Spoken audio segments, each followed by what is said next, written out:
چنانچہ بندہ مومن نکلتا ہے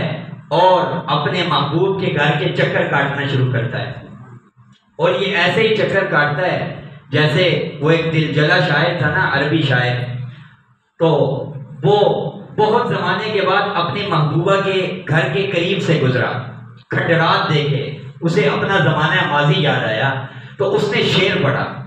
اس نے کہا ایا منزل سلمہ سلام علیکما، کہ اے میری محبوبہ سلمہ اس کا نام تھا، کہ تمہارے جو گھر اور اس کے جو کھنڈرات ہیں نا، انہیں سلام ہو۔ اور اگلی بات کیا کی؟ کہا کہ کیا یہ جو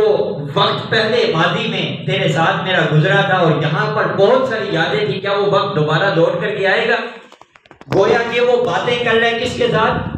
محبوب کے در و دیوار کے ساتھ۔ اور لیلا مجنون وہ تو اس میدان میں سب سے آگے تھے نا، 10 قدم آگے تھے۔ مجنون گزرتا ہے اپنے محبوب کے در کے پاس سے تو خطاب کرتا ہے، کہتا ہے امرو علی الدیار دیار لیلا، کہ میں جب کبھی بھی لیلا کے در و دیوار کے پاس سے گزرتا ہوں نا، گلی کے پاس سے گزرتا ہوں، تو اقبل ذل جدار وذا جدارا، تو میں اس کے آس پاس کے در و دیوار کو بھی چومتا ہوں۔ اور آگے بتلاتا ہے کیوں چومتا ہوں، وما حب الدیار شغفنا قلبی، ان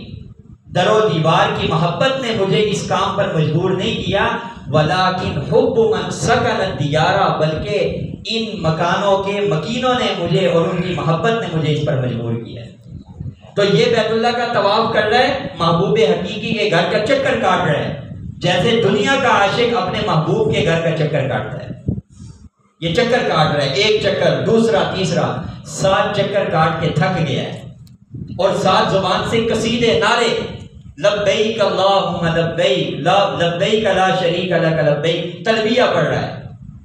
تھک ہار کے۔ پھر اسے یاد آیا کہ میرے محبوب کی ایک نیک بندی تھی،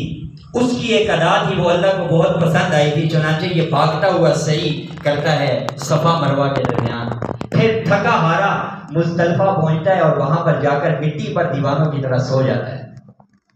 اور اس سے آگے بڑھتا ہے، پھر محبوب کے لیے جانور کی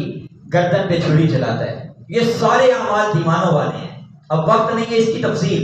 لیکن یہ سارے دیوانوں والے اعمال کرنے کے بعد اسے ہوش آتا ہے، اس کی آنکھ کھلتی ہے کہ یہ کیا ہوا، میرا بال اتنے بڑے ہو گئے، ناخن اتنے بڑے ہو گئے، جسم جو مٹی سے آلودہ ہو گیا۔ اب اسے ذہن اس طرف جاتا ہے کہ مجھے اپنی صفائی کرنی چاہیے، چنانچہ وہ جا کر حلق کرواتا ہے، اپنے بال منڈاتا ہے یا کترواتا ہے، ظاہری صفائی کرتا ہے۔ اور ظاہری صفائی کرتے ہوئے اللہ جب دیکھتا ہے میرا بندہ دیوانوں کی طرح سارے اعمال کرنے کے بعد وہ اپنی ظاہری صفائی کر رہا ہے، پھر اللہ اپنے بندے سے خطاب کرتا ہے کہ اے میرے بندے اور اے میرے محب، تو نے دیوانوں کی طرح اتنے اعمال کر لیے، گھر کو چھوڑ دیا، اپنے قیمتی لباس کو اتار دیا، 2 چادریں پہن لی، سر کو ننگا کر لیا، اپنے بالوں کو پراگندہ کر لیا، میرے گھر کے طواف اور چکر کاٹ لیے، میرے قصیدے پڑھ لیے، اور میرے لیے قربانی کر لی، اور میرے لیے سعی کر لی، سارا کچھ کر لیا۔ اب سن، تو نے جیسے مجھے پانے کے لیے یہ سب کچھ کیا، میں نے بھی تیرے باطن کو پاک کر کے تجھے اپنا محبوب بنا لیا، میں نے بھی تجھے اپنا محبوب بنا لیا۔ تو یہ بیت اللہ کا حج ہے۔